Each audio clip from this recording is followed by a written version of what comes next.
2003 forwards, we started to form MK Dons disability football teams. Over the years now, we now have 20 teams, all ages, both genders, mixed ability, some specialist teams like wheelchair football, power chair football, deaf football. We have players with visual impairment who play in our pan disability football teams. Pan disability is all disabilities, just people playing at a level that suits them. We have a maxim that everyone plays. So regardless of ability, mobility, as long as they want to play, everyone plays. Dennis was here for a long time, did a lot of great things with his department. Our aims are to keep increasing our teams, whether that be to start off with just increasing the amount of players on those teams initially, and then building and growing new teams as well. So we've recently hoping to grow our under 8s to get a team in the Bobby League, because currently they're not competing in the Bobby League. So we can get under 8s next season competing. That's a milestone already. Wanted to grow the Premier League Kicks, which is involving young, at-risk teenagers to prevent them from getting involved in criminal activity, come and play football instead. At the same time, making sure the quality of our delivery to our players is good and of a high standard, so expectations are being set all the time. The social element is key. We foster that friendship and comradeship. One of the things that we do that by is this place, the Dome. We're open 50 weeks a year, every Thursday between 1 and 5, every Sunday between 5 and 9. And the point is that players drift in and out. Sometimes we don't see them for a while. If they're not well, sometimes they move away, their care plans change. The door's always open and they come back. There are 4 or 5 players in here who were with us on day one, back in 2003. And we should be very proud of that, because I think we have built an enviable reputation. But the most satisfying thing is seeing what we're seeing now, players playing football for a club with friends. The social element of football, especially in disability football, is huge. For a lot of our guys, they have mental health problems, or they have experienced mental health problems alongside their disability, or it is their disability. But that football and that relief of coming and kicking a ball around and having some mates to play football with and just having a chat, and to be honest, the environment the guys create, the coaches, the volunteers, create such a nice environment that the guys feel comfortable. That's one of the biggest reasons players attend, is for that social aspect, that chance to come and have a chat on a Thursday evening or a Sunday, and just meet like-minded people. So people that have similar disabilities or have been through similar issues, they can have conversations, they can support each other. But also the staff are so great. I can't praise our staff and our volunteers enough, because they really do care about the guys, and they have a social aspect with them too. It's not like coach and player, that they are friends, they have a friendship and they can talk to each other, and that helps players grow personally as well as players, but also allows them to find support networks that they might not be able to find on their own. So our coaches and our volunteers know a lot about disability, not just about football, but a lot about disability itself, and have people that they can contact and put players into contact with to make their lives better. And that's what we're trying to do here. We're not just teaching football, we're trying to improve people's lives, and that's the whole point. And we very much believe if you're not trying to do that, then you're doing something wrong. I was really missing football, and knowing that the Sports and Education Trust is sort of local, and that they were happy for me to play more than anything, because I suppose some people might think, well, a bloke on crutches and one leg is a bit of a health and safety risk, so it was nice that they sort of welcomed me, and that makes a big difference. It certainly broadens your understanding of different sort of disabilities and stuff. Like, obviously I've mainly been around sort of amputees, so to have an understanding of how they've grown up and stuff like that, it makes you realise how lucky you are, because obviously I had 26 years of a normal life, so to speak, whereas obviously some of these lads have been sort of born with a disability. So yeah, coming down here sort of gives you a sense of perspective. I was lucky enough to sort of play football as a sort of young, healthy boy, sort of with nothing holding me back, and whereas obviously you're sort of around these lads and you sort of appreciate everything they've overcome as well. To be on a football pitch as well, where you don't feel sort of out of your depth, like I've sort of found a level where I'm comfortable playing and around good people. A lot of the lads are a lot younger, but that's where you sort of think, well, hopefully I can have a positive influence on them as well. It's just helped me, like, improve me as a better keeper, a better person to some people. And I used to be really shy when talking to people, but I'm good now. Like, I used to be afraid talking to, like, you know, like, just anyone. I used to be really shy, but now I could just talk to anyone. Oh, it's just something for me to do, and it helps me, like, get out of the house and meet people. I enjoy it. I've got more friends, I'm more outgoing than I was before, and there was things I was ignorant to before that I'm now not because I deal with it myself. It's enabled me to get over me thinking that I can't do as much as I can anymore, and made me a better person, I think, in general. But you see other people, like when I started, I was a player playing at that level over there, conference level.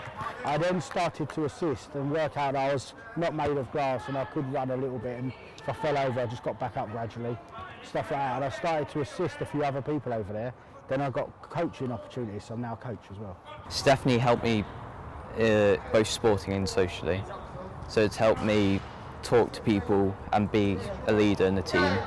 It's also helped me physically by just making me fitter and stronger.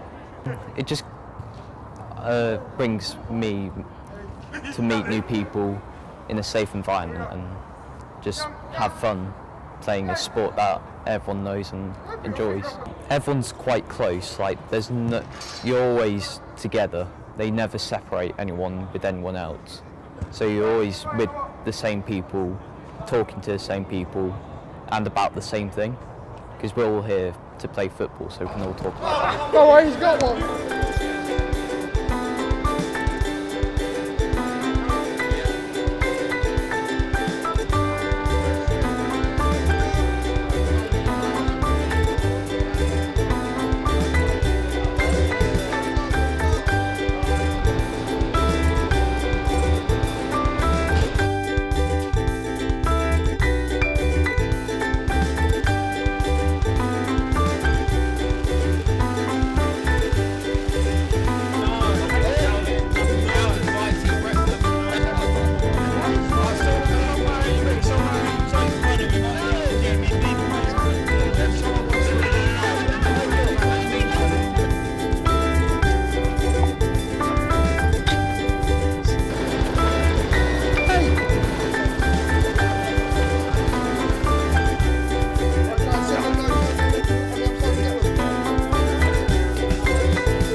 Bobby League Bobby League, it's a nice title really. It's Berks, Oxford and Buckinghamshire Inclusive Football League, BOBI.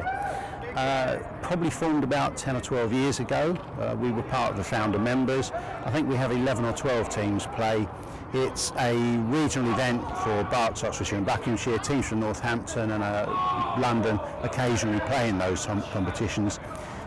Each team plays in the same way that the Football League. So you have the Premier League, the Championship, League One, League Two and the Conference League.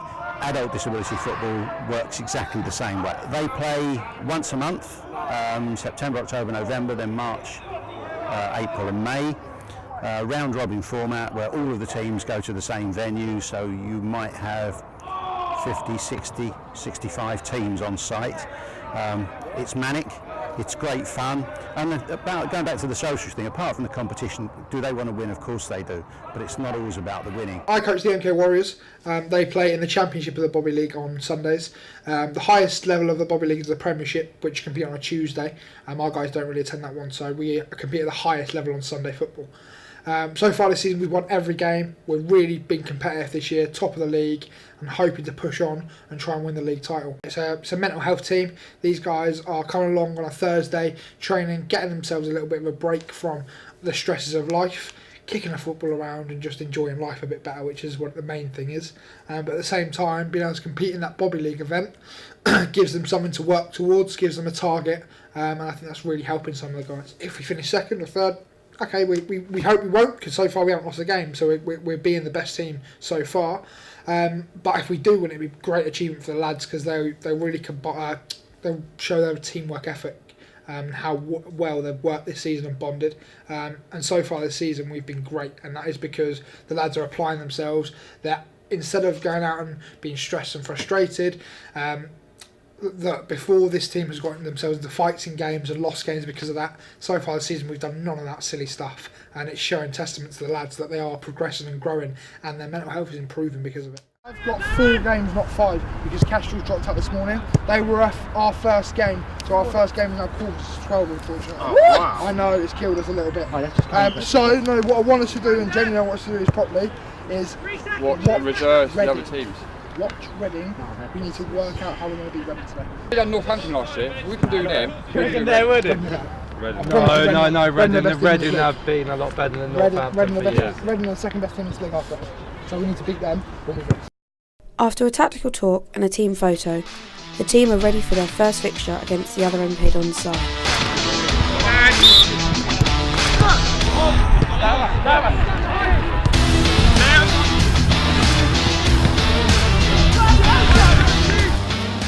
The Warriors start off strong, and after a few minutes, Paul nets MK's first goal of the day.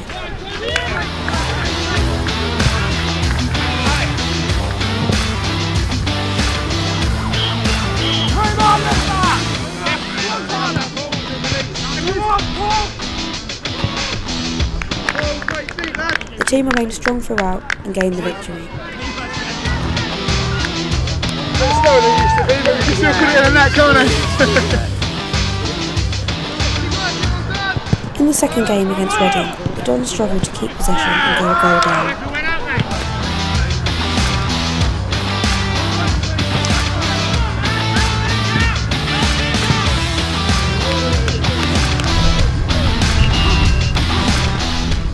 MK have numerous shots on target, but unfortunately no goal. The game finished 1-0 to Reading, and Jordan is not happy. Get your drinks, come in. Hurry up, get a drink, come in. I did. Came in every time down that side. We can make as many excuses as we like. We weren't good enough. End of. Yeah? And it's a whole thing. We can blame individuals for whatever they did, but we're a team. We win together like we have done every other game apart from this one. So we lose one, we react the same way. The 2 people lost their heads and walked to the pitch. Don't do that. We thought we were playing 7, we ended up going 6. And that changed our game plan a little bit. But we have to react better than we did. We moved the ball too slowly. Jones has made an unbelievable stop there. After he's made the save, there's still 4 players in this half. We've lost 1 game all season, guys. That's the only game we lost all season. Don't get disheartened. Let's not lose anymore. Massive, exactly. Now we've got 2 more games. We've got Northampton, we've got Bambi. Let's make sure we go and have a reaction now and win both those games. Do you want to write that, Jonesy? Everything good came through you from the back. Keep your head up, mate. You can't lose it. We can't lose it as a team, boys. You need options.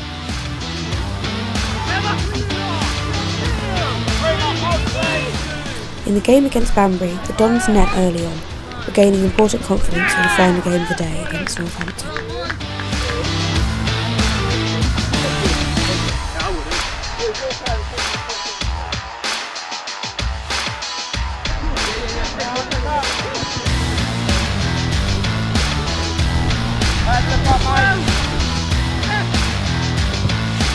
The Dons start strong, applying the pressure on Northampton from the get-go.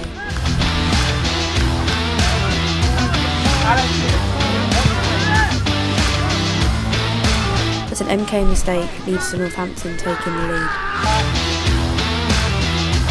Heads up, men! Heads Get back in here! Come on! Dons apply the pressure, but can't finish.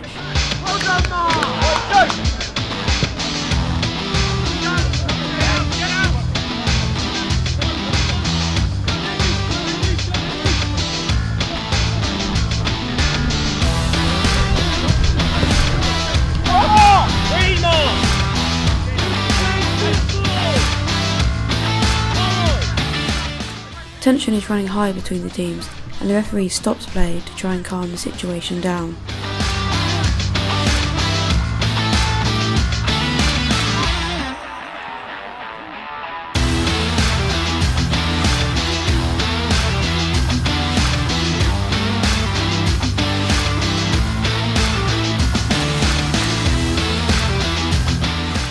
game back underway and time running out, more frustration comes to the surface, and after things go too far, the referee stops the game early.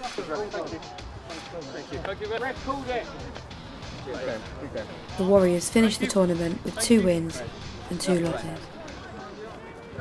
We're so much better than this. Yeah, and we know we are. I'm not going to keep reading bang on because you don't want to hear me talking all day. But all I'm going to leave it with, you know better than that today. Yeah? Next ball we've got to react. Yeah? Alright? Get yourselves changed, bring the kit back to here for me, alright? Our first game, I thought we were brilliant. Moved the ball fantastically well. Individuals worked hard. I thought our second game against Reading, we didn't turn up. And we went hiding. We are a lot better than what we've put on performance-wise today. And the lads know now they've got a couple of weeks of hard work before next Bobby to make it right again. I reckon we'll still be top. We lost to Reading and Northampton today and let them back in the title race. But the good performances we've put in already this season have given us a bit of a lead. So we now have to next Bobby come and regain that lead again. We've proved across the league so far we've been the best team, and that's why we're still top after today. But if we keep performing like we have today and letting ourselves down, then we will let the likes of Reading and Northampton back into it. But if we turn up and play like we have previously, I'm sure we're good enough to win it.